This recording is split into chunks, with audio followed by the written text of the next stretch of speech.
Ladies and gentlemen, boys and girls, children of all ages, watch collectors, nerds, and OCD sufferers, watch obsessives. Thank you for joining me. This is Mark Goldberg from Mark Vlogs Watches. Before we move into the meat and potatoes of today's exciting mailbag episode, let's do the quick fist watch check, and here it is.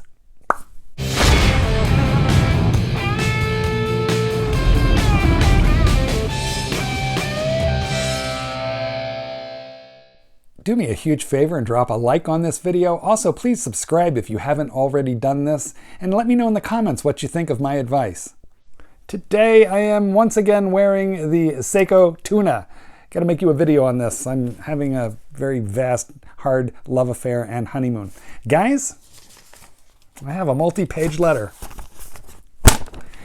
Okay, well, this gentleman's name, hang on, let's take a look. I cut his name out. I cut his name out because I think I intended to mock him. We shall call you Mr. X. Mr. X wrote me 1, 2, 3, 4, like 4 pages. This is a very long email, and I'm not going to read you all of it because you, like me, will just get annoyed.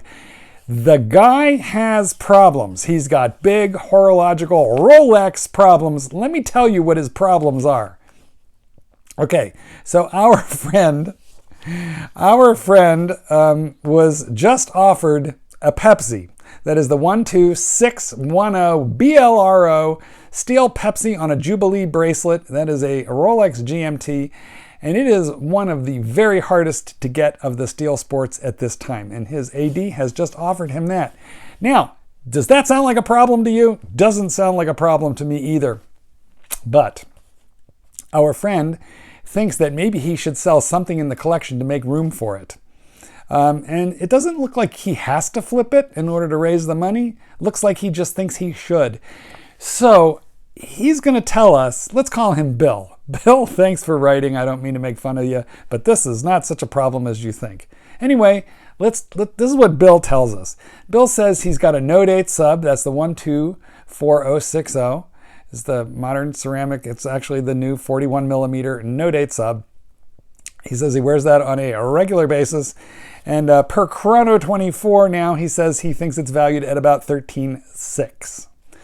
And he's also got a GMT2 Batgirl 126710 BLNR. Another really hard to get watch is a GMT, but with the black and blue bezel, as you know, and on the Jubilee bracelet. And he got that in July of 2020. By the way, Bill, your AD likes you. Your AD likes you a lot. I would be grateful were I you for that relationship. So that's a really good thing. But once again, he feels compelled to study on Chrono what it's worth, and he's come up with a figure of $19,400, what he thinks that the Batgirl is worth now. And he also has a Submariner, a two-tone Submariner with a black dial and the black bezel, and that is 116613LN. So that is the 40 millimeter version of that, and he wears that as his dress Rolex. He got that from the AD also.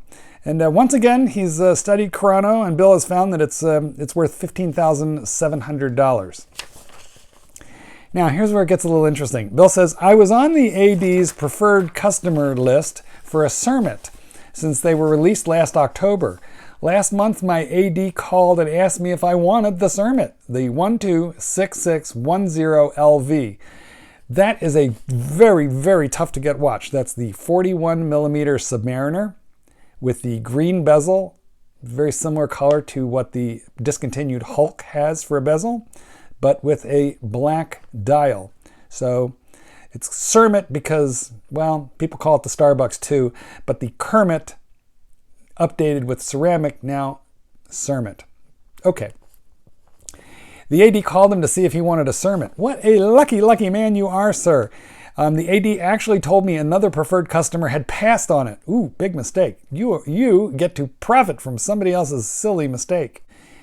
And he goes on to say, I didn't need to sell anything to purchase it at that time, so I bought it right away. Per Chrono 24, today's estimated value is $22,000. So Bill can't help himself but to try and calculate out, based on asking prices on Chrono 24, what his collection is worth.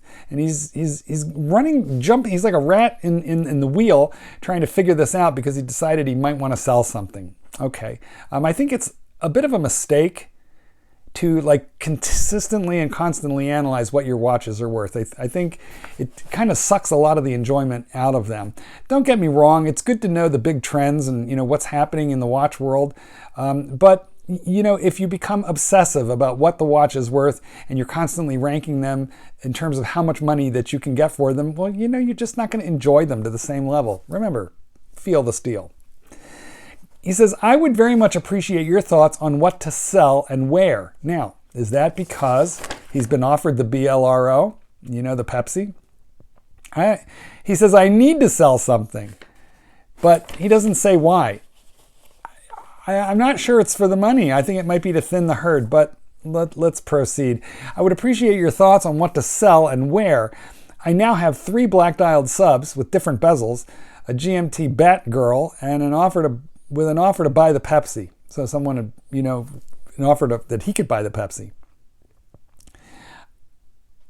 Of my subs, the two-tone is the dressiest and most expensive, but it is appreciated the least. Once again, what does it matter what it is appreciated? What matters is, do you appreciate it? Bill, I feel for you here, and I suspect a lot of the viewers are going to also, because I think all of us run through scenarios in our head to the point where we overcomplicate everything, and then we get exhausted, and we have made no decision on what should we sell. But so the two-tone is your dressy watch. You like the bezel on the Cermit, but mostly as a complement to the all-black sub. I mean, if I had to pick between the Pepsi and the Batgirl, I would keep only one. It would be the Pepsi. And you're just going crazy here trying to analyze what you could get, what you should sell. So here are the questions that have come down to it. Should I sell the two-tone yellow gold sub and keep everything else? Should I sell the Cermit because it has a high valuation and keep the other 2 subs? Should I sell the Batgirl even because I like it, but because it's also close to the Pepsi, but not as expensive as the Pepsi? Should I sell the black No Date sub because it'd be the easier one to replace? You've become a rat on a wheel. You're spinning your brain too fast. So here's what I would tell you. Don't sell any of them unless you need the money. So let's just jump right to that. If you can walk into the authorized dealer and buy that Pepsi, which you've been offered, that almost nobody is getting that call right now.